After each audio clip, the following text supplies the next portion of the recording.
Emma, good morning to you. Let's start with this breaking CNN story, which alleges on the basis of mostly anonymous sources that Democratic donors are increasingly looking toward Kamala Harris, the vice president, to be the nominee for the Democratic Party in November, and that their discussions have even ranged to include speculation about who Vice President Harris's running mate might be. Of course, all indications from the president are that he's staying put.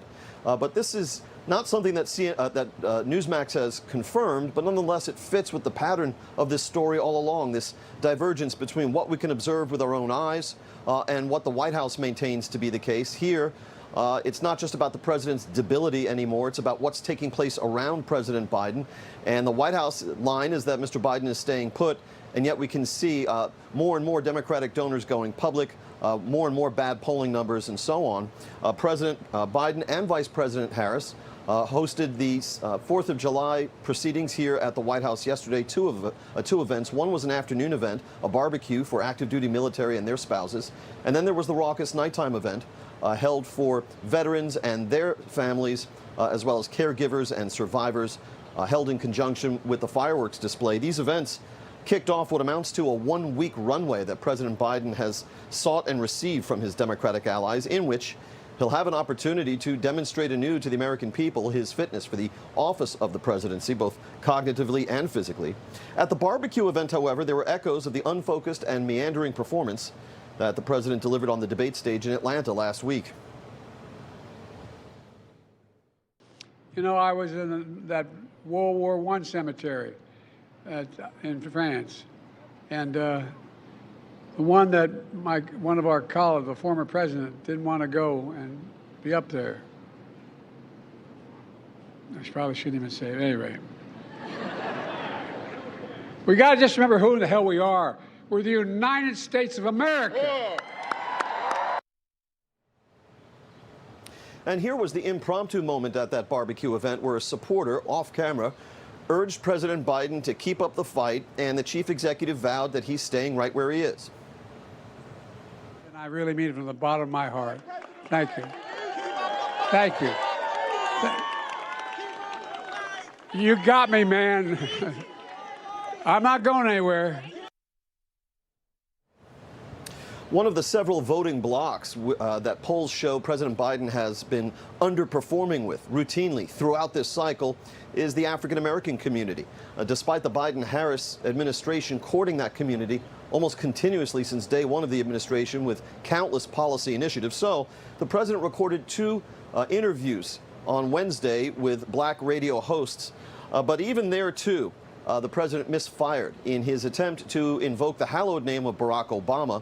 And you'll hear President Biden in this clip identifying himself as the first black woman to serve a black president. By the way, I'm proud to be, as I said, the first vice president, the first black woman to serve with a black president. I'm proud of the first black woman in the Supreme Court. There's just so much that we can do because together there's nothing. Look, this is the United States of America. After his campaign event in Madison, Wisconsin today, President Biden will conduct a one-on-one interview, his first since last week's debate debacle, with ABC News' George Stephanopoulos, the same interlocutor Mr. Biden chose nearly 3 years ago for his first interview after the Afghanistan debacle. And the president has granted far fewer interviews than most of his recent predecessors dating back to Ronald Reagan. And one of those recent interviews was with CNN's Aaron Burnett, as you may recall, conducted in May. And the president's performance there was very shaky. We'll wait to see what pops up on ABC News later tonight. Emma. Yeah, we'll all be watching. James, as you point out, he mentioned Obama in the interview. We've heard the former President Obama comment on the lackluster performance at the debate, as well as Hillary Clinton, but pledging their support for Joe Biden. The First Lady obviously supporting her husband, as well as Hunter Biden. So when it comes to this new reporting, there's a lot of questions about who's actually making these calls. Congressional Democrats behind the scenes not coming forward, especially when it comes to Senator Schumer or Congressman Jeffries. James, have you heard something in particular from those two men? Schumer and Jeffries have been very quiet. Although White House Press Secretary Karine Jean-Pierre told us in the briefing, I think it was on Tuesday, that Mr. Biden had placed calls to a number of key Democratic allies in the Congress, including those two gentlemen, and that all of those who were called remained united behind the president.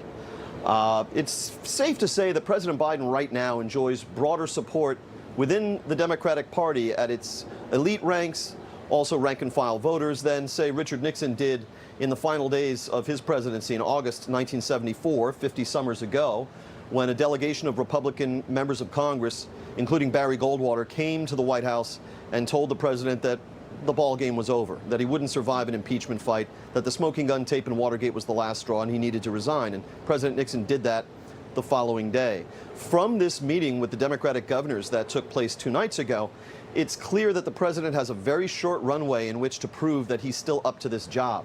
And so far, his initial entries in this program of events that his staff have lined up for him, including campaign events, unscripted interviews. We're told there's going to be a solo news conference amid the NATO summit here in Washington next week. So far, the president's performance has not provided the kind of reassurance that his allies have been seeking. All right. That's James Rosen reporting live from the White House. A lot of developing factors to keep an eye on. James, thank you very much.